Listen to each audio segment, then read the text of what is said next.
What's going on, everybody? Welcome back to the show. Another episode of Seahawks Now.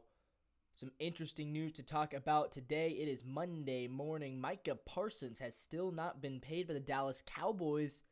Could he be on his way out of Dallas? And if so, should the Seahawks call and offer something in a trade? Plus, we talk about the first of many wide receiver draft targets that I am going to be talking about for the rest of pretty much from now until draft day. We're going to be going through pretty much every single day.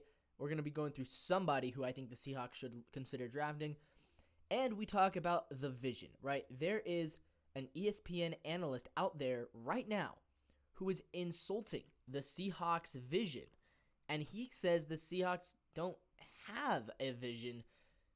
I disagree. We're going to get into all that and more right here on Seahawks Now. But if you aren't subscribed, you know what to do, guys. Hit that button down below. It really helps the channel out. Hit the bell for notifications so you never miss another upload, and comment down below. Do you agree? Do the Seahawks have a vision or not? We're going to get into that. But first, Micah Parsons, a superstar in his own right, one of the best players in the NFL. And he still has not been paid by the Dallas Cowboys. He's reportedly seeking to become the NFL's highest paid non-quarterback. Makes sense, right? He's really good.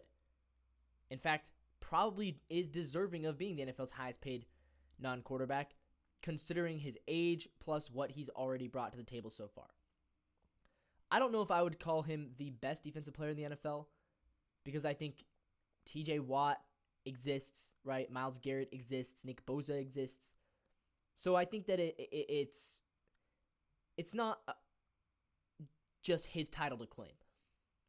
But because he's younger than those guys and still has potential to grow into that, he's probably deserving of being paid like the best non-quarterback in the league. He's a game wrecker. He's a game changer.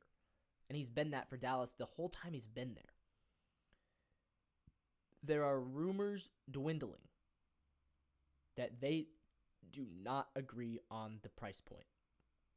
There are rumors dwindling. Because Micah wants to be paid like a superstar. And Dallas, right now, as it appears, don't want to go all the way.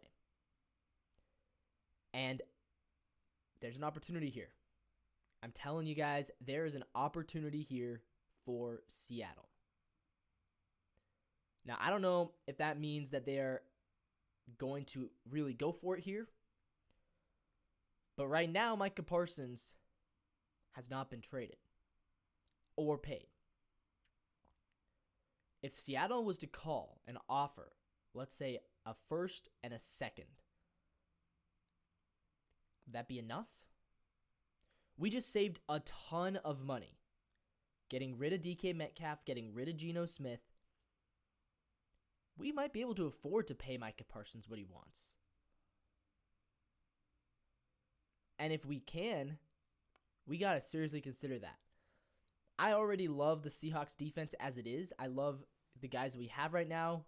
DeMarcus Lawrence, solid veteran, right? Leonard Williams, Uchenna Nwosu, Boye Mafe.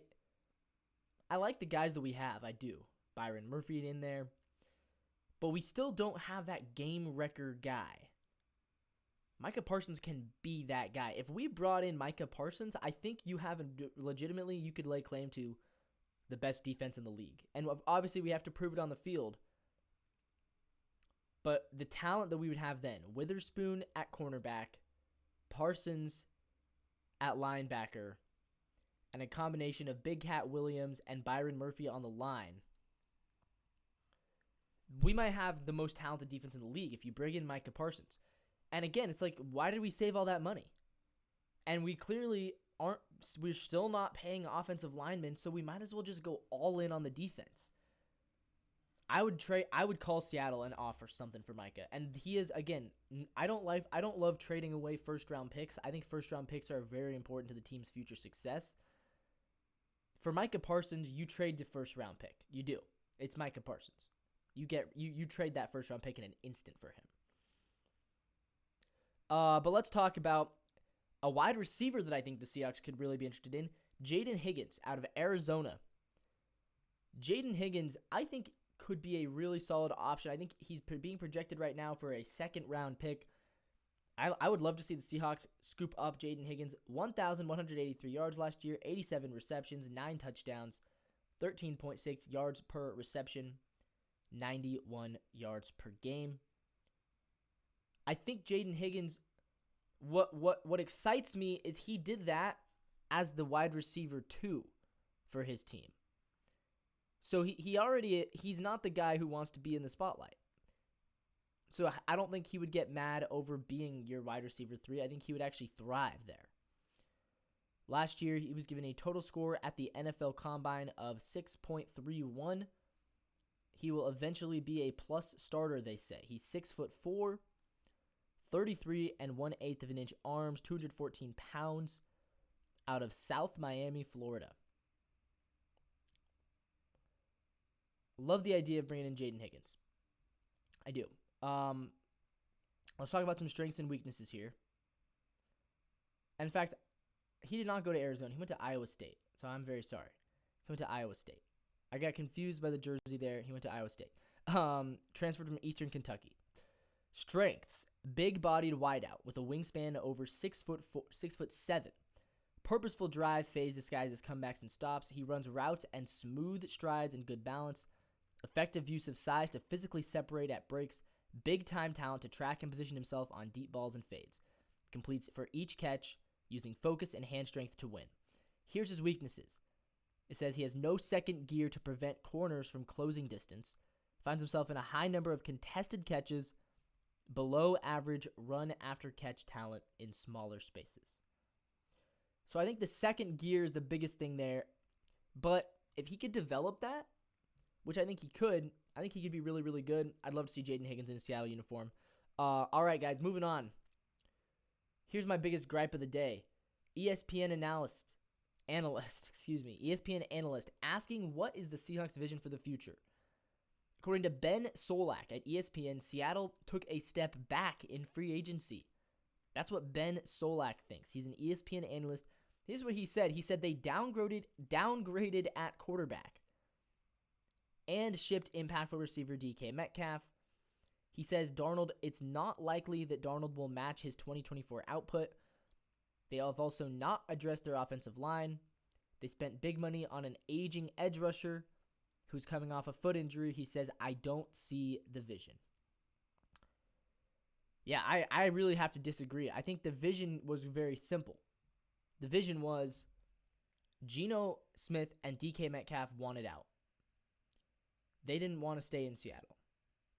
They wanted to get paid big money, and they're going to by other teams. But they asked for a trade, and so we gave it to them because we're nice. And from there, the vision is we still want to be competitive. How can we pivot off of these two franchise players and remain competitive despite the losses of two of our best offensive pieces? And we did. We effectively pivoted to Darnold and Cooper Kupp. We saved money doing it, which we then reinvested in the defense, and we are still, I think, going to reinvest it somewhere in the offensive line. We got some draft capital back. We have now a ton of draft capital. We got younger at quarterback, at least. The Darnold contract's really only a 1-year contract because of the nature of the way it's structured. We don't have to pay Darnold hardly anything after this year. So if he struggles after 2025, we can cut him, and we basically don't owe him. We owe him $18 million over the next 2 seasons, which is nothing for a quarterback. So it's effectively speaking, it's a 1-year deal with a 2-year team option, which is a really good contract. So if he struggles, you can easily pivot off of him. So I do see the vision. I totally understand what the vision is. I don't know why Ben Solak misses it, but for me, I see the vision, and I like it. All right, guys, that's going to wrap things up for today. As always, this has been Seahawks Now, brought to you by FanArch. Check out fanarch.com to see all the NFL news articles over there. I've written a few pieces over there as well, so check that out. And as always, guys, until next time, go Seahawks.